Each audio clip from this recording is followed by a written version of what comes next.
ദിവസം കഴിഞ്ഞപ്പോൾ വീണ്ടും പ്രശ്നമായപ്പോൾ ഞാൻ അവിടുന്ന് ആത്മഹത്യക്ക് ശ്രമിച്ചു. പിന്നെ അതിനുശേഷം കുറച്ച് ദിവസങ്ങൾക്ക് ശേഷം ആ വീട്ടിൽ നിന്ന് എന്നെ ഇറക്കി വിട്ടു. ഒരു രാത്രി 2 മണിക്ക് തരാനോ വാങ്ങിക്കാനോ ഉണ്ടെന്നുണ്ടെങ്കിൽ അതും അവിടുന്ന് വാങ്ങിക്കാൻ പറഞ്ഞിട്ടാണ് വിളിച്ചത്. നിന്നെ ഒഴിവാക്കി എന്ന് പറഞ്ഞു. അതുകൊണ്ട് തന്നെ ഈ കോടതി വരാങ്കിൽ മോനെ കൊണ്ട് നടക്കുന്നത് ഞങ്ങൾക്ക് സമ്മതമല്ല. അതുകൊണ്ട് ആ ഒരു കാര്യത്തിന് പോകരുത് ഉമ്മ പറഞ്ഞു. ഞാൻ എന്ത് ചെയ്തു, വീണ്ടും തിരുപ്പൂരും കോയമ്പത്തൂരും ഇതേപോലെ ഭക്ഷണം കഴിക്കാതെ വെള്ളം കുടിക്കാതെ, കാരണം എനിക്ക് ഒരു 10 രൂപ എവിടുന്നാണ് കുറഞ്ഞ് കിട്ടുന്നത്. ആ കുറഞ്ഞ് കിട്ടിയാൽ എനിക്ക് ആ 10 രൂപ ഇവിടെ കുറച്ച് കൊടുക്കാൻ പറ്റുള്ളൂ. ചിലർ പറഞ്ഞു ഈ സ്വന്തമായിട്ട് നടക്കാൻ കഴിയില്ല, ആദ്യം സ്വന്തമായിട്ട് നടക്കാൻ കഴിയുന്നിട്ടല്ലേ ഈ കെട്ടുകള്, എന്താ പാർസൽ അയച്ചൂടെ. ഞാനൊരു പാവായിരുന്നു പറഞ്ഞു. പക്ഷെ ആ ഒരു പാവത്തിൽ നിന്ന് ഞാനിപ്പോ പ്രതികരിക്കാൻ തുടങ്ങി. എൻ്റെ പേര് ഷഹീദ. മലപ്പുറം ജില്ലയിൽ കുറുവ കൂട്ടിലങ്ങാടിയിലാണ് എൻ്റെ വീട്. എൻ്റെ വീട്ടിൽ ഉപ്പയും ഉമ്മയും 3 പെൺകുട്ടികളും ആണുള്ളത്. അതിൽ രണ്ടാമത്തെ ആളാണ് ഞാൻ. ഒരു സാമ്പത്തികമായി കുഴപ്പമില്ലാത്തൊരു ഫാമിലി ആയിരുന്നു. ഉപ്പ ഗൾഫിലായിരുന്നു. ഉമ്മ നല്ല രീതിയിൽ ഞങ്ങൾ 3 പെൺമക്കളെയും വളർത്തിയത്. ഒരു 8ാം ക്ലാസ് പഠിക്കുന്ന സമയത്താണ് ഞാൻ തടി കൂടാൻ തുടങ്ങിയത്. ചെറുതായിട്ട് ഇങ്ങനെ തടി കൂടി വന്നു. അങ്ങനെ ഒരു 9ാം ക്ലാസ് 10ാം ക്ലാസ് ഒക്കെ ആയപ്പോഴത്തേനും ഇങ്ങനെ തടി കൂടുകയെന്നല്ലാതെ കുറയുന്നൊന്നുമില്ല. അപ്പോൾ അതുകൊണ്ട് തന്നെ എനിക്ക് ക്ലാസ്സിലൊക്കെ ഒരുപാട് മടിയായിരുന്നു. കാരണം ആരെങ്കിലും കളിയാക്കുമോ എന്നൊക്കെ ഉള്ളൊരു മടിയുള്ളത് കൊണ്ട് ഞാൻ അധികം ക്ലാസ്സിൽ തന്നെ ഒതുങ്ങിക്കൂടിയിരിക്കും. പുറത്തൊന്നും അങ്ങനെ ഇതാക്കി നടക്കൊന്നുമില്ലായിരുന്നു. അങ്ങനെ 10ാം ക്ലാസ് കഴിഞ്ഞ് +1 പഠിക്കുന്ന സമയത്താണ് എൻ്റെ ഉപ്പ ഗൾഫിൽ നിന്ന് ലീവിന് വരുന്നുണ്ടെന്നും എൻ്റെ കല്യാണം ശരിയാക്കാൻ വേണ്ടി പറയുകയും ചെയ്തിരുന്നു. ജനുവരി ലാസ്റ്റ് ആയപ്പോൾ 2003 ജനുവരി ലാസ്റ്റ് എൻ്റെ കല്യാണം നിശ്ചയം കഴിഞ്ഞു. ഫെബ്രുവരി 8ാം തീയതി എൻ്റെ കല്യാണം കഴിഞ്ഞു. കല്യാണം കഴിഞ്ഞ് വീട്ടിൽ ചെന്നപ്പോഴാണ് 2ാമത്തെ ദിവസം പറഞ്ഞത്, അവിടെ കല്യാണത്തിൻ്റെ മുന്നേ ഒരുപാട് പ്രശ്നങ്ങൾ ഉണ്ടായിരുന്നു. എന്നെ ചൊല്ലിയിട്ട് എൻ്റെ തടിയുടെ പ്രശ്നം, പിന്നെ അവർക്ക് ആർക്കും ഇഷ്ടമാവാതെ ഈ കല്യാണം ഉണ്ടായിട്ടുള്ളത് എന്നൊക്കെ പറഞ്ഞിട്ട് ആ വീട്ടിലൊരാൾ എന്നോട് പറഞ്ഞു. അവർ വേറെ ഏതൊരാളെ കണ്ടു വെച്ചിട്ടുണ്ടായിരുന്നു. അത് കല്യാണം നോക്കാനായിരുന്നു അവർക്ക് പ്ലാൻ ഉണ്ടായിരുന്നതും എന്നെല്ലാം പറഞ്ഞ് ഇതായി. അപ്പോൾ എനിക്ക് അതൊരു വലിയൊരു ഷോക്കായി. കാരണം ഞാൻ പിറ്റേ ദിവസം തന്നെ ഇത് നമ്മളോട് പറയുമ്പോൾ ഒരു വിഷമം ഇതും. പക്ഷെ ഞാനത് വീട്ടിൽ അവിടെ ആരോടും പറഞ്ഞതൊന്നുമില്ല. ഹസ്ബൻഡിനോട് പറഞ്ഞപ്പോൾ ഹസ്ബൻഡ് അത് എന്താന്നുള്ളത് പറഞ്ഞു. ഇതിൻ്റെ പേരിലൊരു പ്രശ്നത്തിലേക്ക് പോവുമോ. ഞാൻ ശരിക്കും അടുക്കള കാണാൻ വേണ്ടി വീട്ടുകാർ വരുന്ന സമയത്ത് തന്നെ എനിക്ക് അവരുടെ കൂടെ പോരണം എന്ന് ആഗ്രഹം ഉണ്ടായിരുന്നു. ഇതെല്ലാം അറിഞ്ഞപ്പോൾ അങ്ങനെ അവിടെ വീണ്ടും ഞാൻ നിന്നു. ഒരുപാട് പ്രശ്നങ്ങളായി, ഓരോ പ്രശ്നങ്ങൾ വന്നുകൊണ്ടിരുന്നു ജീവിതത്തിൽ. അപ്പോൾ അതിനിടയിൽ ഞാൻ ഹസ്ബൻഡിൻ്റെ കൂടെ ഗൾഫിൽ പോയിരുന്നു. പിന്നെ അത് കഴിഞ്ഞ് ഒരു 4 വർഷം കഴിഞ്ഞപ്പോൾ വീണ്ടും പ്രശ്നമായപ്പോൾ ഞാൻ അവിടുന്ന് ആത്മഹത്യക്ക് ശ്രമിച്ചിരുന്നു. പിന്നെ അതിനുശേഷം കുറച്ച് ദിവസങ്ങൾക്ക് ശേഷം ആ വീട്ടിൽ നിന്ന് എന്നെ ഇറക്കി വിട്ടു. ഒരു രാത്രി 2 മണിക്ക്. ഉമ്മാൻ്റെ ജ്യേഷ്ഠത്തിൻ്റെ ഒരു വീടുണ്ടായിരുന്നു. അപ്പോൾ അവിടേക്ക് ഞാനും ഹസ്ബൻഡും താമസം മാറി. ഹസ്ബൻഡ് എൻ്റെ കൂടെ വന്നു.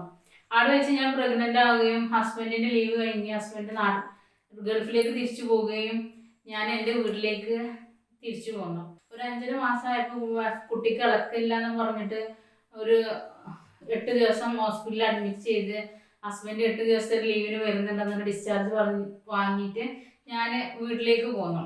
വീട്ടിൽ വന്ന് ഒരു 4-5 ദിവസം കഴിഞ്ഞേക്ക് വീണ്ടും ഒരു ശനിയാഴ്ച ഡോക്ടർ ചെക്കപ്പിന് ചെല്ലാൻ പറഞ്ഞിട്ടുണ്ടായിരുന്നു. അപ്പോൾ ചെന്നപ്പോൾ ഞാൻ പറഞ്ഞത് ഇങ്ങനെ വയറ്റിൽ ചെറിയൊരു വേദനയും കാര്യങ്ങളൊക്കെ ഉണ്ടെന്ന് ഡോക്ടറോട് ചെയ്തിട്ടുണ്ടായിരുന്നു. അത് കഴിഞ്ഞ് ഞായറാഴ്ച രാവിലെ വയറ്റിൽ വെച്ചിട്ട് കുട്ടികൾക്ക് അളക്കം നിന്നു. അളക്കം നിന്ന് ഞാനൊരു 2 മണിക്ക് ഞാൻ ഹസ്ബൻഡിനെ വിളിച്ചിട്ട് പറഞ്ഞു, അങ്ങനെ വയറ്റിൽ വെച്ചിട്ട് ഇളക്കം നിന്നിട്ടുണ്ട് എന്ന് പറഞ്ഞു. അപ്പോൾ എന്നോട് പറഞ്ഞു, ഉമ്മാനെയും കൂട്ടി ഹോസ്പിറ്റലിൽ പോയിക്കോ, ഞാൻ അവിടെ എത്തിക്കോളാം എന്ന് പറഞ്ഞു. ഞാനങ്ങനെ ഉമ്മാനെയും കൂട്ടി ഞാൻ ഹോസ്പിറ്റലിൽ എത്തി. എന്നെ മൗലാനയിൽ കൊണ്ടുവന്നു. അവിടെ കൊച്ചുനാരായണി ഡോക്ടറെ ആദ്യം ഞാൻ കാണിച്ചിട്ടുണ്ടായിരുന്നത്. അപ്പോൾ കൊച്ചുനാരായണി ഡോക്ടർ പറഞ്ഞു, ഒരു 9 മണി വരെ നമുക്ക് വെയിറ്റ് ചെയ്യാം. അവിടെ സ്കാനിങ്ങിന് ആളുണ്ടായിരുന്നില്ല. അപ്പോൾ അവർ സ്കാനിങ്ങിൻ്റെ ആളെ വിളിച്ച് വരുത്തിയിട്ട് സ്കാൻ ചെയ്ത് നോക്കുമ്പോൾ ചെറിയ മിടിപ്പിന് പ്രശ്നമുണ്ടെന്ന് പറഞ്ഞു. അപ്പോൾ ഡോക്ടർ പറഞ്ഞു, നമ്മൾ 9 മണി വരെ നോക്കാം, 9 മണിക്ക് ശേഷം ഈ അവസ്ഥ തന്നെയാണെന്നുണ്ടെങ്കിൽ നമുക്ക് അപ്പോൾ ഓപ്പറേഷൻ ചെയ്യാമെന്ന് പറഞ്ഞു. അങ്ങനെ ഡോക്ടർ പറഞ്ഞു വിഷമിക്കണ്ട, നമ്മൾ 9 മണി വരെ നോക്കും, കുഴപ്പമൊന്നും ഉണ്ടാവില്ല. ഇനി നമുക്ക് രണ്ടിലൊരാളെ എങ്ങനെയെങ്കിലും രക്ഷപ്പെടുത്തണം. അപ്പോൾ അതുകൊണ്ടാണ്, ഈ ചെറുപ്പമല്ലേ, വീണ്ടും കുട്ടികളുണ്ടാവാൻ എല്ലാം ഉണ്ടാവില്ല, അപ്പോൾ അതുകൊണ്ട് വിഷമമൊന്നും വിചാരിക്കണ്ട എന്നൊക്കെ പറഞ്ഞ ഡോക്ടർ പോയി. പിന്നെ ഒരു 9 മണിക്ക് വീണ്ടും സ്കാനിങ്ങിന് കൊണ്ടുപോയപ്പോൾ അതേ അവസ്ഥയാണെന്ന് സിസ്റ്റർ പറഞ്ഞപ്പോൾ ഡോക്ടർ പറഞ്ഞു വേഗം ഓപ്പറേഷൻ തിയേറ്റർ കയറ്റിക്കൂടി, ഞാൻ അവിടെ എത്താമെന്ന് പറഞ്ഞു. അങ്ങനെ ഒരു ഞായറാഴ്ച 10:20 എനിക്കൊരു ആൺകുട്ടിയാണ് ഉണ്ടായത്. അങ്ങനെ കുറച്ച് ദിവസങ്ങൾ മാസങ്ങളൊക്കെ കഴിഞ്ഞു. ഹസ്ബൻഡിൻ്റെ വിളി നിന്നു, വിളിക്കാറില്ല. അപ്പോൾ ഭയങ്കര ടെൻഷനായി. കാരണം ഫാമിലി ആയിട്ട് യാതൊരു ബന്ധവും ഇല്ല, ഹസ്ബൻഡുമായിട്ട് മാത്രമേ ഒരു ബന്ധം ഉണ്ടായിരുന്നുള്ളൂ. അപ്പോൾ അതൊന്നും അകന്നു ആണെന്നുള്ളൊരു തോന്നൽ മനസ്സിലുണ്ടായി. അപ്പോൾ ഞാൻ ഉമ്മാനോട് ഇങ്ങനെ പറയും, വിളിക്കാറില്ല. ഉമ്മ അറിയില്ല, ശരിയാവും, എന്തെങ്കിലും തിരക്കിലായിരിക്കും എന്നൊക്കെ പറഞ്ഞ് അതങ്ങനെ നീണ്ട് ആ വിളി അങ്ങനെ കുറഞ്ഞു. ആ കുറഞ്ഞ സമയത്ത് ഞാൻ എൻ്റെ വീട്ടിൽ നിന്ന് പറഞ്ഞു എനിക്ക് എന്തെങ്കിലും പഠിക്കാൻ പോകണം. അതുവരെ ഞാൻ എൻ്റെ വീട്ടുകാർക്ക് ഒരു ബാധ്യത തന്നെ, എൻ്റെ ഒരുവിധം എല്ലാ കാര്യവും അതുവരെ എൻ്റെ വീട്ടുകാരെന്നെ നോക്കിയിരുന്നത്. ഇനി അതിലേക്കൊരു കുട്ടിനെയും കൂടി ഞാൻ കൊടുത്ത് ഞാനൊരു വീണ്ടും ഒരു ബാധ്യത ആക്കുകയാണെന്നുള്ള ഒരു ചിന്ത എൻ്റെ മനസ്സിൽ വന്നു. ഉമ്മാനോട് ഞാൻ പറഞ്ഞു, ഇതിൻ്റെ പേരിൽ എന്ത് പ്രശ്നം വന്നാലും ഞാനത് ഏറ്റെടുത്തോളാം, നിങ്ങൾ എന്നെ എന്തെങ്കിലും പഠിക്കാൻ വേണ്ടി പറഞ്ഞയക്കുക എന്നുള്ള സമ്മതം ഞാൻ വാങ്ങിച്ചു. കാരണം ഒരാൾക്ക് ഒരു ഭാര്യയ്ക്ക് വിളിക്കുകയാണെങ്കിൽ, അല്ലെങ്കിൽ ആ ഭാര്യയുടെ കടമകൾ ചെയ്യുകയാണെന്നുണ്ടെങ്കിലും നമുക്കത് പഠിക്കാൻ പോകേണ്ട ഒരു ആവശ്യം അവിടെ ഇല്ല. അപ്പം ഇതൊന്നും ഇല്ലാതെ എനിക്കിൻ്റെ മുന്നിലേക്ക് നോക്കുന്ന സമയത്ത് ഒന്നുമില്ല. അതുകൊണ്ട് എനിക്ക് എന്തെങ്കിലും പഠിച്ചു കഴിഞ്ഞാൽ എന്തെങ്കിലും ഒരു ജോലി ആക്കാന്നുള്ളതിൽ പറഞ്ഞ് ഉമ്മാനെ സമ്മതിപ്പിച്ച് ഞാൻ ഫാഷൻ ഡിസൈനിങ് പഠിക്കാൻ വേണ്ടി ചേർന്നു. അങ്ങനെ ഒരു 8-9 മാസം ഞാൻ പോയിക്കൊണ്ടിരിക്കുന്ന ഇടയിൽ ഒരു ദിവസം രാവിലെ ഉമ്മ എന്നോട് പറഞ്ഞു, ക്ലാസ്സിന് പോകണ്ട, ഇന്ന് ഹസ്ബൻഡ് വരുന്നുണ്ടെന്ന് പറഞ്ഞു. അപ്പോൾ ഹസ്ബൻഡ് വരുന്നുണ്ടെന്ന് പറഞ്ഞപ്പോൾ ഞാൻ ഉമ്മാട് ചോദിച്ചു, നിങ്ങളോട് ആരാ പറഞ്ഞത് ചോദിച്ചു. അപ്പോൾ ഉമ്മ പറഞ്ഞു, ഞാൻ അറിഞ്ഞിട്ടുണ്ടായിരുന്നു, എന്നോട് പറഞ്ഞിട്ടുണ്ടായിരുന്നില്ലേ ചോദിച്ചു. അപ്പോൾ ഉമ്മ പറഞ്ഞില്ല, ഞാൻ അറിഞ്ഞിട്ടില്ല എന്ന് പറഞ്ഞു. ഞാൻ ആ വീട്ടിലേക്ക് പോയി. ആ വീട്ടിൽ ഞാൻ ആ പ്രാവശ്യം ചെന്നപ്പോൾ എൻ്റെ മനസ്സിൽ ഒരു ഇതുണ്ടായിരുന്നു, എന്ത് പ്രശ്നങ്ങൾ വന്നാലും ഞാനത് സഹിച്ച് ഞാൻ അവിടെ നിൽക്കും എന്നുള്ളത്. അതുകൊണ്ട് തന്നെ ഞാൻ എന്തെന്നെ പ്രശ്നം ഉണ്ടെങ്കിലും ഞാൻ ഒരുവിധം സഹിച്ച് അവിടെ നിൽക്കാൻ ശ്രമിച്ചിട്ടുമുണ്ട്. പക്ഷേ ഒരു ദിവസം ഞാൻ ഹസ്ബൻഡിനോട് ചോദിച്ചു, ഞാൻ എൻ്റെ വീട്ടിൽ പോകട്ടെ എന്ന് ചോദിച്ചു. അപ്പോൾ ഹസ്ബൻഡ് പറഞ്ഞു, ഉപ്പാനോടും ചോദിച്ചിട്ട് പോയാൽ മതി പറഞ്ഞു. ഹസ്ബൻഡ് ഗ്യാസിൻ്റെ കണക്ഷന് എന്തോ ശരിയാക്കാൻ വേണ്ടി പോയ സമയത്ത് ഉമ്മ ഉച്ചയ്ക്ക് എന്നെ കൊണ്ടുവരാൻ വേണ്ടി വന്നു. സമയത്ത് ഉച്ചക്കാണ് ഞാനും മോനും റൂമിൽ കിടക്കുകയായിരുന്നു. കുളി കഴിഞ്ഞ് കിടക്കുന്ന സമയത്ത് പുറത്തുനിന്ന് ഭയങ്കര സംസാരം കേൾക്കുന്നുണ്ട്. അതിനിടയിലും ശരി എന്ന് പറഞ്ഞ ഉമ്മാൻ്റെ സൗണ്ടും കേൾക്കണം. അപ്പം ഞാൻ വാതിൽ തുറന്ന് ഓടിച്ചെന്ന സമയത്ത് ഉമ്മാനെ ആ വീട്ടിലൊരാൾ വഴക്ക് പറഞ്ഞുകൊണ്ടിരിക്കുകയാണ്. ഉസുറുമ്പില്ലാതെ ഈ വീട്ടിലേക്ക് കയറി വന്നു, ആരോട് എന്തധികാരത്തിലാണ്, അങ്ങനെ പറഞ്ഞ ഒരുപാട് പറയാൻ പറ്റാത്ത വാക്കുകളൊക്കെ വിളിച്ച് ഉമ്മാനെ ചീത്ത പറയുന്നുണ്ട്. അപ്പം ഞാൻ ചെന്ന് ചോദിച്ചു, എന്തിനാണ് ഉമ്മാനോട് ഇങ്ങനെ പറയണത്, ഉമ്മ നിങ്ങളോടൊന്നും. അപ്പം ഉമ്മയും പറഞ്ഞു, ഞാൻ അവിടെ ഒന്നും പറഞ്ഞിട്ടില്ല, എന്നെ കണ്ടോട് കൂടി അവള് ഇങ്ങനെ പറയൽ തുടങ്ങിയതാണ്, ഞാൻ എന്താ ചെയ്യാന്ന് പറഞ്ഞു. അപ്പം ഉമ്മ പറഞ്ഞു, ഞാൻ വീട്ടിൽ കയറണില്ല, ഞാൻ പുറത്ത് നിൽക്കുക, വരുന്നുണ്ടെന്നുണ്ടെങ്കിൽ എൻ്റെ പോരെ, ഇല്ലാന്നുണ്ടെന്നുണ്ടെങ്കിൽ ഞാൻ പോവാണെന്ന് പറഞ്ഞു ഉമ്മ. അപ്പം ഞാൻ എൻ്റെ കയ്യിൽ കിട്ടിയ കുറച്ച് ഡ്രസ്സ് എടുത്തിട്ട് ഞാൻ ആ വീട്ടിൽ നിന്ന് ഇറങ്ങി. കാരണം എനിക്ക് ആ ഒരു വാക്കുകൾ ഇന്നും എൻ്റെ മനസ്സിൽ നിന്ന് മായാതെ കിടക്കുന്നുണ്ട്. അപ്പോൾ അങ്ങനെ 2 വർഷത്തോളം 2010 ഒക്ടോബർ 16 അങ്ങനെ എന്തോ ഡേറ്റിലാണ് ഞാൻ പോകുന്നത്.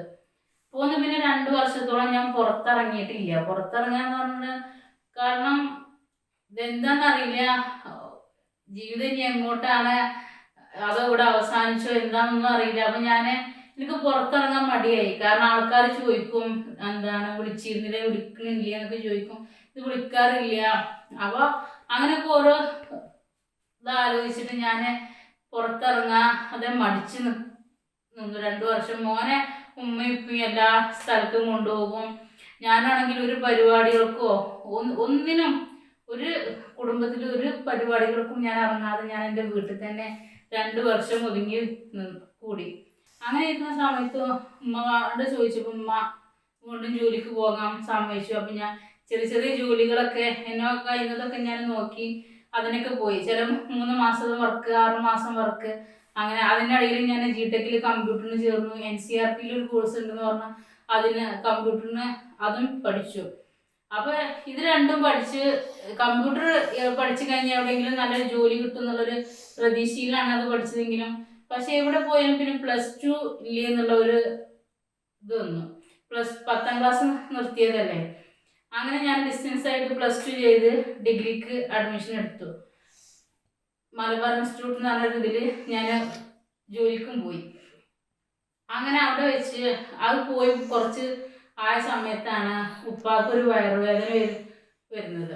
അങ്ങനെ ഉപ്പാക്ക് എന്നെ മൗലാനയിൽ കൊണ്ടുവന്ന് അവിടുന്ന് MRI എടുത്ത് ഓപ്പറേഷൻ ചെയ്ത് റിസൾട്ട് കിട്ടിയ സമയത്താണ് ഉപ്പാക്ക് ക്യാൻസർ ആണെന്ന് അറിയുന്നത്. അപ്പോൾ അതിന് ഉമ്മ ആകെ തളർന്നു. അങ്ങനെ 12 കീമോ കഴിയാൻ സമയത്ത് ഞാൻ വീണ്ടും ഉമ്മാനോട് പറഞ്ഞു, എനിക്ക് ജോലിക്ക് പോകണം, ഞാൻ ജോലി എന്തെങ്കിലും നോക്കട്ടെ, കീമോ ഒക്കെ കഴിയാനായില്ലേ, അത് കഴിഞ്ഞാൽ പിന്നെ കുഴപ്പമില്ലല്ലോ, അപ്പോൾ അത് കാരണം ഞാൻ എന്തെങ്കിലും ജോലിക്ക് പോവാം. അങ്ങനെ ഞാൻ ഇവിടെ മലപ്പുറത്ത് ഒരു ക്ലിനിക്കിൽ ജോലിക്ക് കയറി. അവിടെ ഞങ്ങൾ 5 ലേഡീസ് സ്റ്റാഫുകളാണ് ഉണ്ടായിരുന്നത്. അവിടെ എത്തിയപ്പോൾ എനിക്ക് ഒരുപാട് മാറ്റങ്ങൾ സംഭവിച്ചു. കാരണം എന്നെ പോലെ വേറെ ഒരു ആളുണ്ടായിരുന്നു അവിടെ. പിന്നെ നമ്മളുടെ വിഷമങ്ങൾ പറഞ്ഞാലും മനസ്സിലാക്കാൻ കഴിയുന്ന ആളുകളായിരുന്നു. അപ്പോൾ എനിക്ക് അവിടെ 2-3 ചേച്ചിമാരും പിന്നെ ഒക്കെ അവരൊക്കെ കിട്ടി. അവരായിട്ട് നമ്മളെല്ലാം ഷെയർ ചെയ്ത് പോന്നപ്പോൾ തന്നെ നമ്മളുടെ മനസ്സിന് തന്നെ ഒരു സുഖവും സമാധാനം. അവിടെ ഞങ്ങൾ പ്രശ്നങ്ങൾ ഉണ്ടാവും, എല്ലാം ഉണ്ടാവും വെച്ചാലും ഞങ്ങൾ അവിടുത്തെ ലൈഫ് നല്ല എൻജോയ് ചെയ്തു. ഞങ്ങളുടെ വീട്ടിൽ ഒരു ഫംഗ്ഷൻ ഉണ്ടായിരുന്നു. അപ്പോൾ ആ ഫംഗ്ഷന് എല്ലാവരും കൂടി നിൽക്കുന്ന സമയത്ത് ഒരു ഉച്ചയ്ക്ക് എൻ്റെ വീട്ടിലേക്ക് ഒരു ഫോൺ വന്നു, സൗദിയിൽ നിന്നാണെന്ന് പറഞ്ഞിട്ട്. അപ്പോൾ ഉമ്മാനെയാണ് ചോദിച്ചത്. അപ്പോൾ ഉമ്മ ഫോൺ എടുത്ത് ഉമ്മ സംസാരിച്ച് കട്ട് ചെയ്തിട്ട് ഉമ്മ ആ ഒരു ഭാവമാറ്റമൊന്നും ഉമ്മാനെ അത്ര ശ്രദ്ധിച്ചിട്ടില്ല. അങ്ങനെ പിറ്റേന്ന് ആ ഫംഗ്ഷനൊക്കെ എല്ലാം കഴിഞ്ഞ് എല്ലാവരും പോയി. അത് വൈകുന്നേരത്ത് ഒന്ന് റെസ്റ്റ് എടുക്കുന്ന സമയത്ത് ഉമ്മ വിളിച്ചിട്ട് പറഞ്ഞു, ഇന്നലെ വിളിച്ചിട്ടുണ്ടായിരുന്നു, ഇന്ന ആളായിരുന്നു, എൻ്റെ എന്തെങ്കിലും സാധനങ്ങൾ അവിടെ നിന്ന് എടുക്കാനുണ്ടെന്നുണ്ടെങ്കിൽ അത് എടുത്തിട്ട് പോരാൻ പറഞ്ഞു, എന്തെങ്കിലും തരാനോ വാങ്ങിക്കാനോ ഉണ്ടെന്നുണ്ടെങ്കിൽ അതും അവിടെ നിന്ന് വാങ്ങിക്കാൻ പറഞ്ഞിട്ടാണ് വിളിച്ചത്, നിന്നെ ഒഴിവാക്കി എന്ന് പറഞ്ഞു. പക്ഷെ ഈ അത്ര കാര്യമാക്കണ്ട, ചിലപ്പോൾ സത്യാന്ന് അറിയില്ല, അപ്പം നമുക്ക് അന്വേഷിച്ച് നോക്കാന്ന് പറഞ്ഞു. പക്ഷെ അത് കേട്ടപ്പം ഒരു ഷോക്കാണെന്നുണ്ടെങ്കിലും പക്ഷെ ഞാൻ അത് അവരുടെ മുന്നിൽ അത്ര കാണിച്ചില്ല. എൻ്റെ സ്വർണ്ണങ്ങൾ ഉണ്ടായിരുന്നു, എൻ്റെ ഡ്രസ്സുകൾ കാര്യങ്ങൾ എല്ലാം ഉണ്ടായിരുന്നു അവിടെ. അപ്പോൾ അതൊക്കെ അങ്ങനെ അതിൻ്റെ കാര്യങ്ങൾ ചർച്ചകൾ എല്ലാം ആയി. അങ്ങനെ അന്ന് എൻ്റെ വിവാഹബന്ധം വേർപെടുത്താൻ വേണ്ടി എല്ലാവരും കൂടി തീരുമാനിച്ചു. അതാണ് അവർക്ക് വേണ്ടത് എന്നുള്ളത് അവർ തീർത്ത് പറഞ്ഞു. അപ്പോൾ അങ്ങനെ അതിനുള്ള ഇതായി. അങ്ങനെ അന്ന് വക്കീലും കാര്യങ്ങളും എല്ലാവരും വന്ന് എൻ്റെ കയ്യിൽ നിന്ന് ഒപ്പിട്ട് വാങ്ങി എനിക്കൊരു 50,000 രൂപയും തന്ന് എൻ്റെ വിവാഹബന്ധം വേർപ്പെടുത്തി. അപ്പം ഞാൻ എല്ലാം അവിടുന്ന് ആദ്യം ഞാൻ ഒപ്പിട്ട് കൊടുക്കില്ല, ഞാൻ കേസിന് പോകുന്നൊക്കെ പറഞ്ഞെങ്കിലും എൻ്റെ ഉമ്മ അതിന് സമ്മതിച്ചില്ല. ഈ കേസിന് പോകാൻ പറ്റൂല, ആ ഒരു മോനുണ്ട്, പഠിച്ചവൻ്റെ കയ്യിലുള്ളതാണ്. അപ്പോൾ അതുകൊണ്ട് കേസിനും കാര്യത്തിനും പോകാനും ഉമ്മക്ക് തീരെ ഇഷ്ടമുണ്ടായിരുന്നില്ല. നമുക്ക് എന്താ തന്നത് വെച്ചാൽ കിട്ടിയത് വാങ്ങുക, നമുക്ക് തരാനുള്ളതും പഠിച്ചവനാണ്, കൊണ്ടുപോകാനുള്ളതും പഠിച്ചവനാണ്. അപ്പോൾ അതുകൊണ്ട് ഈ കേസിൻ്റെ കാര്യത്തിൽ പോകരുത്. പിന്നെ ഉമ്മാൻ്റെ ഏറ്റവും വലിയ സങ്കടം ഈ മോനെ ഈ കോടതി വരാന്തിൽ കയറ്റി ഇറക്കരുത്, നമുക്ക് നഷ്ടപ്പെട്ടു, അതുകൊണ്ട് ഈ കുട്ടിനെയും കൊണ്ട് കോടതി കയറുന്നത് എനിക്ക് തീരെ ഇഷ്ടമില്ല, ഞാൻ നോക്കിക്കോളാം, ഞാൻ എന്തെങ്കിലും തിന്നുന്നുണ്ടോ ഞാൻ അവന് കൊടുക്കും, ഞങ്ങൾ എന്തെങ്കിലും വാങ്ങിക്കണത് അവനില്ലാതെ ഞങ്ങൾക്കൊരിതില്ല, അതുകൊണ്ട് തന്നെ ഈ കോടതി വരാന്തിൽ മോനെയും കൊണ്ട് നടക്കുന്നത് ഞങ്ങൾക്ക് സമ്മതമല്ല, അതുകൊണ്ട് ആ ഒരു കാര്യത്തിന് പോകരുത് ഉമ്മ പറഞ്ഞു. അതുകൊണ്ട് തന്നെ ഞാൻ അതിൽ നിന്ന് പിന്മാറി ഞാൻ ഒപ്പിട്ട് കൊടുക്കാൻ വേണ്ടി തീരുമാനിച്ചു. 50,000 50,000 എന്നുള്ളതിൽ ഒപ്പിട്ട് കൊടുത്തു. ഇരിക്കുന്ന സമയത്ത് ഒരു 7,500 രൂപയും ജീവനാംശം എന്ന് പറഞ്ഞിട്ട് 50,000 രൂപയാണ് എനിക്ക് അന്ന് തന്നത്. പിന്നെ എൻ്റെ സ്ത്രീധനം വാങ്ങിച്ച് 70,000 രൂപ, ബാക്കി എൻ്റെ വിറ്റ കുറച്ച് സ്വർണങ്ങളുണ്ടായിരുന്നു, അതെല്ലാം ഇതാക്കി അവർ തന്നത് വാങ്ങിച്ചു. അതിൻ്റെ പേരിൽ കേസിനോ അല്ലെങ്കിൽ ഒന്നിനും പോകാൻ എൻ്റെ ഉമ്മാക്ക് താല്പര്യം ഇല്ലാത്തതുകൊണ്ട് ഞാൻ അതവിടെ ഉപേക്ഷിച്ചും ചെയ്തു. കാരണം ഞാൻ എൻ്റെ ഉമ്മാക്ക് കൊടുത്ത ആ ഒരു വാക്കാണ്. അങ്ങനെ അതിൻ്റെ കാര്യത്തിൽ തീരുമാനമായി. ഞാൻ വീണ്ടും ജോലിക്ക് തന്നെ പ്രവേശിച്ചു. ജോലിയിൽ അങ്ങനെ ഇതായി. കുറേ ഉമ്മ പറഞ്ഞു ഒരുപാട് ടെൻഷൻ മാറും, അതോ വീട്ടിലിരുന്നാൽ എനിക്ക് ദേഷ്യവും വാശിയും കൂടും. അപ്പോൾ പിന്നെ എനിക്ക് ഒരുപാട് സങ്കടങ്ങൾ വന്നു കഴിഞ്ഞാൽ പിന്നെ എനിക്കിപ്പോൾ തുടങ്ങിയത് എനിക്ക് ഒരുപാട് സങ്കടങ്ങളായ എനിക്ക് ദേഷ്യം വരികയാണോ, അത് എന്താണെന്ന് എനിക്കറിയില്ല. എൻ്റെ ആ ഒരു സ്വഭാവത്തിൽ ഞാൻ എല്ലാവരും എന്നോട് പറയുന്നത് ഞാനൊരു പാവമായിരുന്നു പറഞ്ഞു. പക്ഷെ ആ ഒരു പാവത്തിൽ നിന്ന് ഞാനിപ്പോൾ പ്രതികരിക്കാൻ തുടങ്ങി. അത് എൻ്റെ ജീവിതത്തിൽ ഞാൻ പഠിച്ചൊരു പാഠം അതാണ്. അതുകൊണ്ടായിരിക്കും എന്ന് എനിക്ക് തോന്നുന്നത്. അങ്ങനെ വീണ്ടും ജോലിയിൽ ആയി കുഴപ്പമില്ലാതെ പോണ സമയത്താണ് അടുത്തത് വീണ്ടും ഒരു ഇത് വരുന്നത്. ഉമ്മാക്ക് ഊരവേദന തുടങ്ങി. അങ്ങനെ ഉമ്മാനെ തിരുവനന്തപുരത്ത് കൊണ്ടുപോയി. ശനിയാഴ്ച രാത്രി ഞങ്ങൾ ഇവിടുന്ന് തിരുവനന്തപുരം പോയി. ഞായറാഴ്ച രാവിലെ അവിടെ അഡ്മിറ്റ് ആക്കി. ഉമ്മാനെ അവിടെ വാർഡിൽ അഡ്മിറ്റ് ചെയ്തു. ചൊവ്വാഴ്ച രാവിലെ, തിങ്കളാഴ്ച സ്കാനിങ്ങും കാര്യങ്ങളൊക്കെ ഉണ്ടായിരുന്നു. അപ്പോൾ ചൊവ്വാഴ്ച രാവിലെ ഒരു 8-9 മണിയൊക്കെ ആയപ്പോൾ ഉമ്മ ഞങ്ങളോട് വിട പറഞ്ഞു. അങ്ങനെ അത് ഞങ്ങൾ ഒരിക്കലും പ്രതീക്ഷിച്ചിട്ടുണ്ടായിരുന്നില്ല. കാരണം ഉമ്മ ഞങ്ങളോട് വിട പറയുന്നുള്ളത്. കാരണം ഉമ്മ ആ ഒരു അസുഖത്തിൽ നിന്ന് തീരെ നടക്കാൻ പറ്റാത്തൊരു അവസ്ഥയിൽ നിന്ന് ഉമ്മ പിടിച്ച് നടക്കൽ തുടങ്ങി. ആ ഒരവസ്ഥയിൽ എത്തിയതുകൊണ്ടും പിന്നെ ഇപ്പാൻ്റെ അസുഖങ്ങൾ മാറിയതുകൊണ്ടും ആ ഒരു പ്രതീക്ഷയായിരുന്നു നമുക്ക് ഉമ്മാൻ്റെ അസുഖം മാറും എന്നുള്ളത്. അതുകൊണ്ട് തന്നെ ആ ഒരു ഇത് ഭയങ്കരമായിട്ട് സങ്കടമായി. അപ്പോൾ അതിനുശേഷം ഞാൻ എന്ത് ചെയ്തു, ജോലിക്ക് നോക്കുക.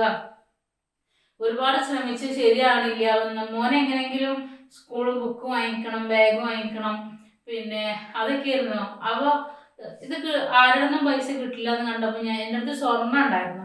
അപ്പോൾ അതിലൊരു സ്വർണം കൊടുത്തിട്ട് ഞാൻ എന്ത് ചെയ്തു, മോന് ബാഗും സാധനങ്ങളും വാങ്ങിച്ച് ബാക്കി പൈസ കുറച്ച് 3 മാസത്തെ ഫീസും അടച്ച് ഞാൻ അവന് സ്കൂൾ തുറന്ന് അവന് സ്കൂളിലേക്ക് പോക്ക് തുടങ്ങി. അവന് പോക്ക് തുടങ്ങിയപ്പോൾ ഞാൻ വീണ്ടും ഓരോ ജോലിക്ക് ശ്രമിച്ചു. അവിടെ ഇൻ്റർവ്യൂവിൽ ചെന്ന് എല്ലാ ഇതായാലും അവർക്ക് നമ്മൾ തടിയുള്ളത് കാരണം പണിയെടുക്കാൻ വയ്ക്കുമോ, ഇരിക്കാൻ കഴിയുമോ, നിൽക്കാൻ കഴിയുമോ എന്നൊക്കെ ചോദിക്കും. അപ്പം ഞാൻ അതിനൊന്നും ഒരു പ്രശ്നമില്ല. അവർക്ക് ഓരോ ഇൻ്റർവ്യൂവിന് ചെല്ലുമ്പോഴും അവർക്ക് എൻ്റെ തടി ഒരു പ്രശ്നമായിട്ട് എനിക്ക് തോന്നി. ആ ഒരു സമയത്ത് എൻ്റെ മനസ്സിൽ ഇങ്ങനെ ഒരു ആഗ്രഹം, കാരണം ഉമ്മ ജീവിച്ചിരിക്കുന്ന സമയത്ത് ഉമ്മ എന്നോട് ഒരുപാട് പ്രാവശ്യം പറഞ്ഞൊരു കാര്യം ഉണ്ടായിരുന്നു.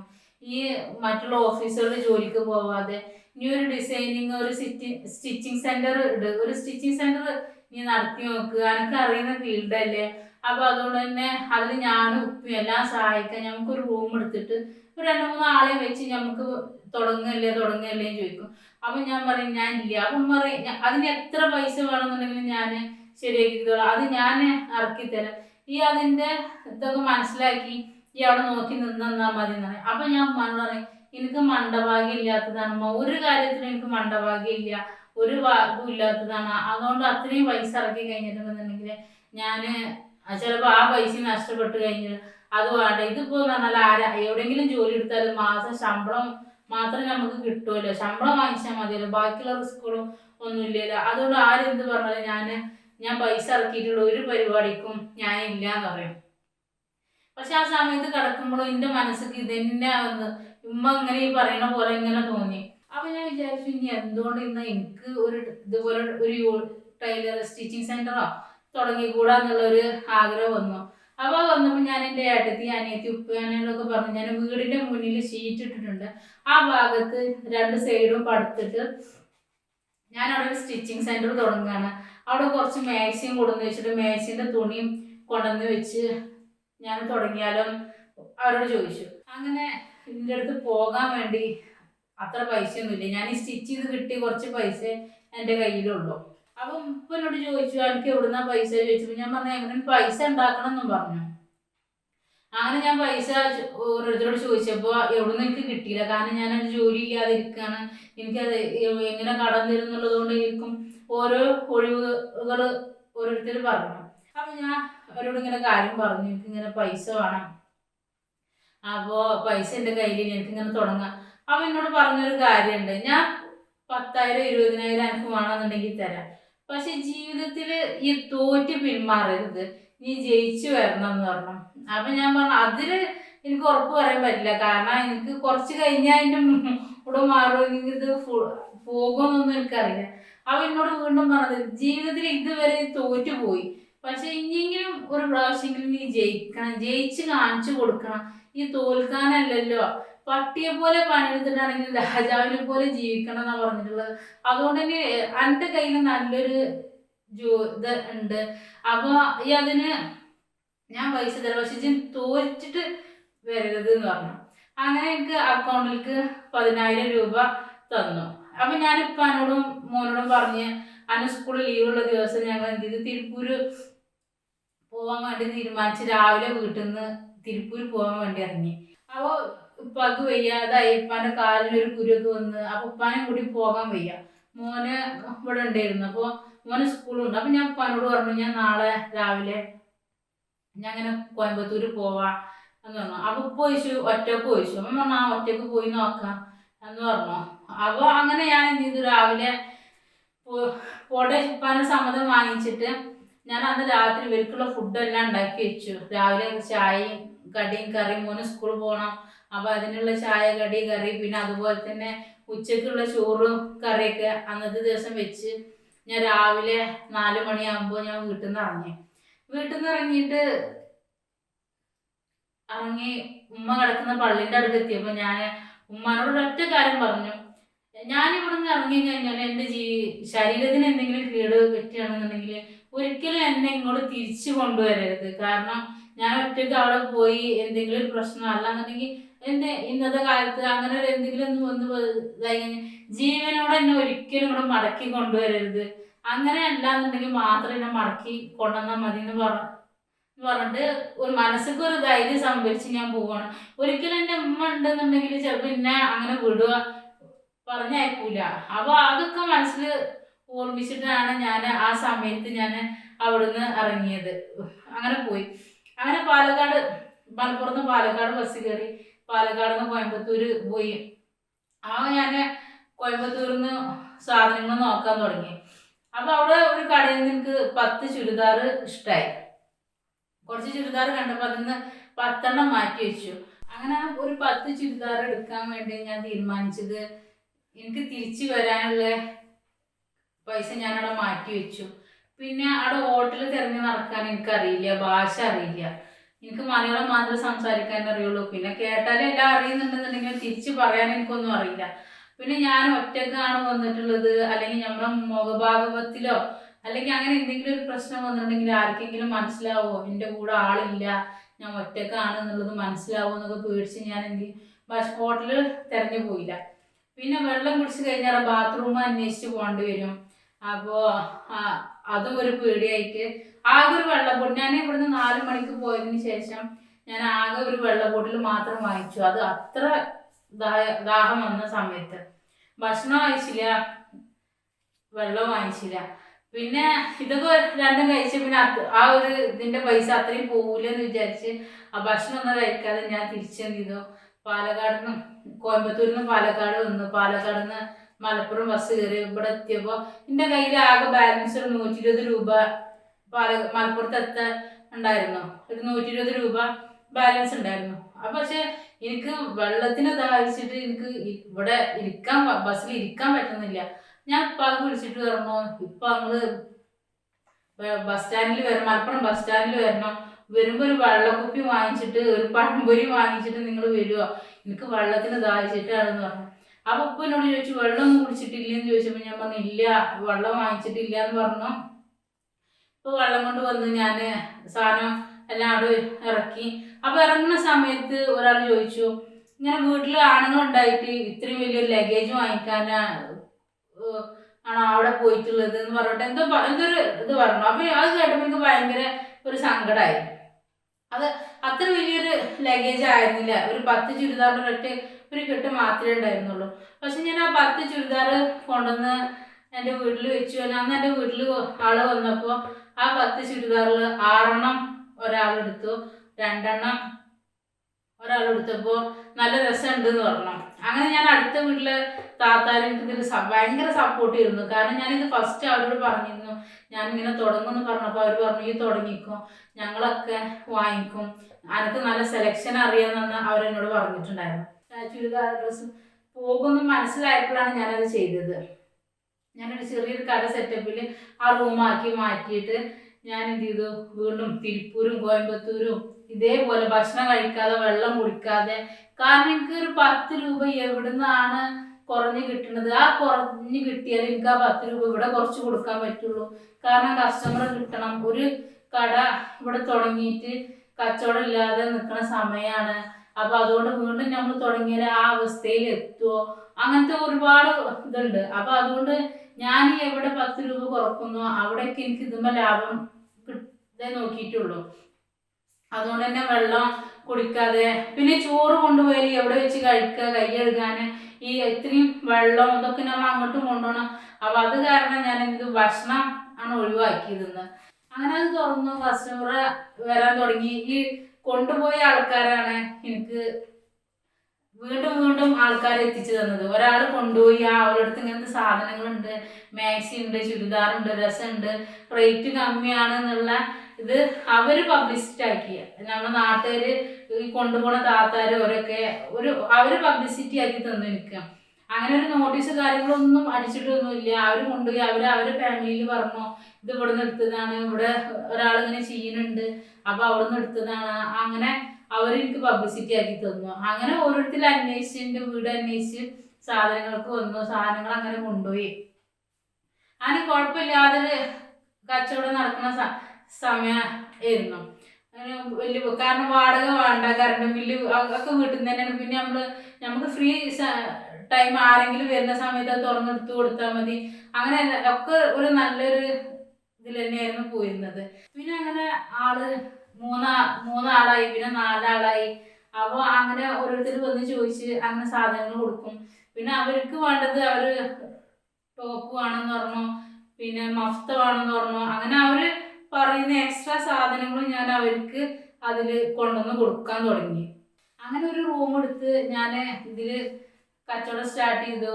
ഇവിടെ കഴിഞ്ഞ് പിന്നെ കൊറോണ വന്നു. കൊറോണ വന്നാൽ എനിക്ക് വലിയൊരു ബുദ്ധിമുട്ടൊന്നും തോന്നിയിട്ടുണ്ടായിരുന്നില്ല. ഓൺലൈനിലായിട്ടും പിന്നെ അടുത്തുള്ള ആൾക്കാർ നമ്മുടെ വീട്ടിൽ തന്നെയായിരുന്നു പോതി സാധനങ്ങൾ ഇരുന്നിരുന്നത്. അപ്പോൾ അതുകൊണ്ട് സെയിലൊക്കെ നടന്നിട്ടുണ്ടായിരുന്നു. പിന്നെ ലാസ്റ്റ് സമയമായപ്പോഴത്തേനും ആളുകൾ വന്ന് പിന്നെ കടയിൽ നിൽക്കാനൊരു ഗ്യാപ്പ് ഇല്ലാത്തൊരവസ്ഥയായി. അങ്ങനെ ആ അവസ്ഥയായപ്പോൾ ഒരു 3 മാസം, കട തുടങ്ങി 3-ാം മാസം ഞാൻ മുതഹ പറഞ്ഞ പോലെ ബാക്കിലത്തെ റൂം കൊടുത്തു. ബാക്കിലെ റൂം കൊടുത്തിട്ട് ഞാൻ കച്ചവടം ചെയ്തു. അതിലേക്കും കുറച്ച് മാറ്റി, കുറച്ച് സ്ഥല സൗകര്യമൊക്കെ ആക്കി. അപ്പോൾ കുഴപ്പമില്ലാതെ അതങ്ങനെ മുന്നോട്ട് പോയി. കൊറോണയുടെ സമയമായിരുന്നു, എന്നാലും മാഷാ അല്ലാഹ് കുഴപ്പമൊന്നുമില്ലാതെ തന്നെ മുന്നോട്ട് പോയി. ഇപ്പോൾ ഒരു സ്റ്റിച്ചിങ് സെൻറ്റർ തുടങ്ങണമെന്ന് ആഗ്രഹമുണ്ട്. ഒരുപാട് കളിയാക്കിയിട്ടുണ്ട്, ഒരുപാട് പേര് കളിയാക്കിയിട്ടുണ്ട്, ഒരുപാട് പേര് പരിഹസിച്ചിട്ടുണ്ട്. അധികമായി വരുന്ന സമയത്ത് നമ്മൾ ബസ്സിൽ ഇത് കൊണ്ടുവരുന്ന സമയത്ത് ബസ്സിൽ 3 മണി 3:30 ആകുമ്പോഴത്തേന് ഞാൻ എങ്ങനെയെങ്കിലും പാലക്കാട് ബസ് സ്റ്റാൻഡിലെത്തും. ആ സമയത്ത് പാലക്കാട് കുറേ കോളേജ് വിട്ട് കുട്ടികളൊക്കെ ഉണ്ടാവും. അപ്പോൾ അവരൊക്കെ ഞാൻ ഈ ബസ്സിൽ ഇത് ഈ ചാക്കുകൾ ഏറ്റിടുന്ന സമയത്ത് അവരൊക്കെ ഓരോ മൂലയിലിരുന്ന് കളിയാക്കി ചിരിക്കുന്നുണ്ടാവും. അല്ലെങ്കിൽ ഒരാൾ കണ്ടതിന് ശേഷം മറ്റാൾക്ക് കാണിച്ചു കൊടുത്ത്. അപ്പോൾ ചിലർ പറയും ഈ സ്വന്തമായിട്ട് നടക്കാൻ കഴിയില്ല, ആദ്യം സ്വന്തമായിട്ട് നടക്കാൻ കഴിയുന്നിട്ടല്ലേ ഈ കെട്ടുകൾ, എന്താ പാർസൽ അയച്ചുകൂടെ എന്നൊക്കെ അവിടെ നിന്നിട്ടൊക്കെ ഓരോ വാക്കുകൾ ഇങ്ങനെ പറയും. പിന്നെ പുഴങ്ങി നടന്നിട്ടാണ് വരുന്നത്, അതിൻ്റെ കൂട്ടത്തിൽ ഓരോ ബാണ്ടക്കെട്ടുകളും ഉണ്ടാകും എന്നൊക്കെ പറയും. അവളൊക്കെ ഞാനത് കേട്ട് ഞാൻ ഓരോ ആണുങ്ങൾ കമൻറ്റ്, അതൊക്കെ ഓരോ ആണുങ്ങൾ കമൻറ്റ് പറയട്ടോ.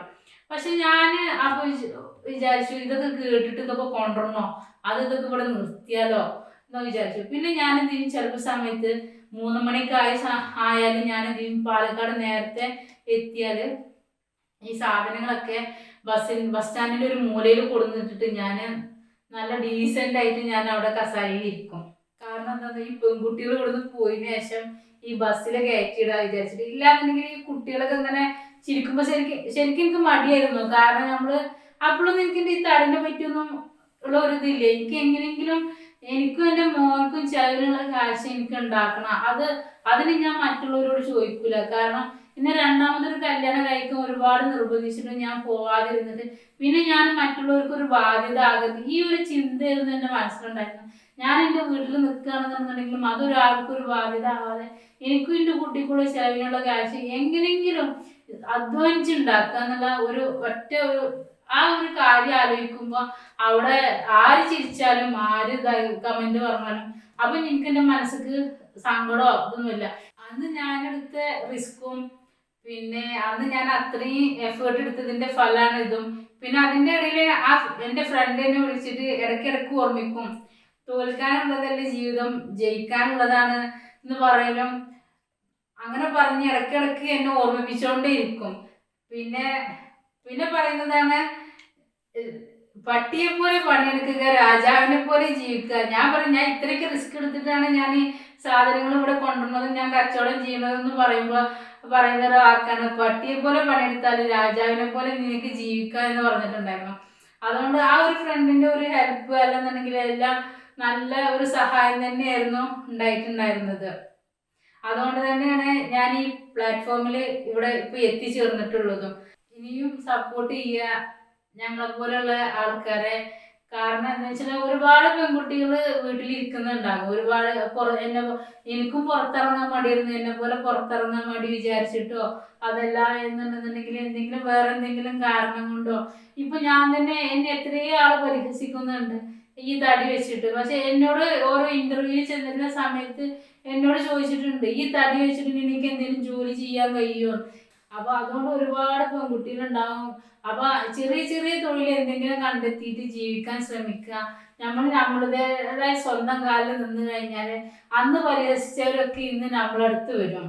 വലിയൊരു സന്തോഷം എന്താന്ന് ചോദിച്ചിട്ടുണ്ടെങ്കിൽ ഞാനൊരു ചെറിയൊരു ബിസിനസ്സായിട്ട് തുടങ്ങിയതാണ്, ചെറിയൊരു കച്ചവടം ആയിട്ട് തുടങ്ങിയതാണ്.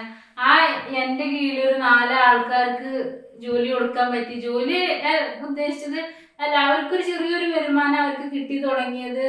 എന്നെ പരിഹസിച്ചവര് ഒരുപാട് പേരുണ്ട്. എന്നെ പരിഹസിച്ചവര് ഒരുപാട്, അവരുടെ മുന്നിൽ ഇന്നിപ്പോ ഞാൻ സ്വന്തം കാലിന് നിൽക്കാൻ കഴിഞ്ഞതും പിന്നെ 2021 ഞാനൊരു പുതിയൊരു കാറ് വാങ്ങി. ഇതൊക്കെ ഞാൻ എടുത്ത എഫേർട്ടിന്റെ ഫലമാണ്. പക്ഷെ ഒരിക്കലും ആരും ഒരു പ്രതീക്ഷിക്കാത്ത കാര്യമായിരുന്നു. ഞാൻ പോലും എൻ്റെ ജീവിതത്തിൽ വിചാരിച്ചിട്ടുണ്ടായിരുന്നില്ല ഞാനൊരു കാറ് വാങ്ങിക്കും എന്നുള്ളത്. ഞാനൊരു സ്വപ്നം കാണാത്ത ഒരു ഇതായിരുന്നു.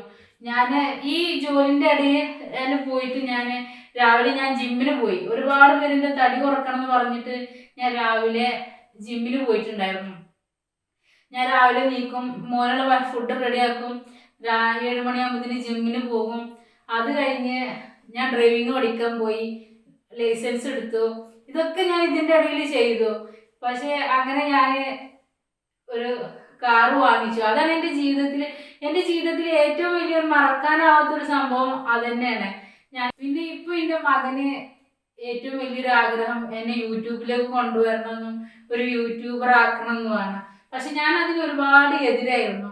അവന് ഷഹീദ ശാലു വ്ളോഗ് എന്നൊരു ചാനൽ തുടങ്ങുകയും അതിൽ എൻ്റെ ഒരു സ്റ്റോറി എന്ന് പറഞ്ഞ ചെറിയൊരു ഭാഗം ഇട്ടത് കൊണ്ട് ഒരുപാട് പേര് കണ്ട് ഒരുപാട് പ്രോത്സാഹിപ്പിച്ചു അവനെ.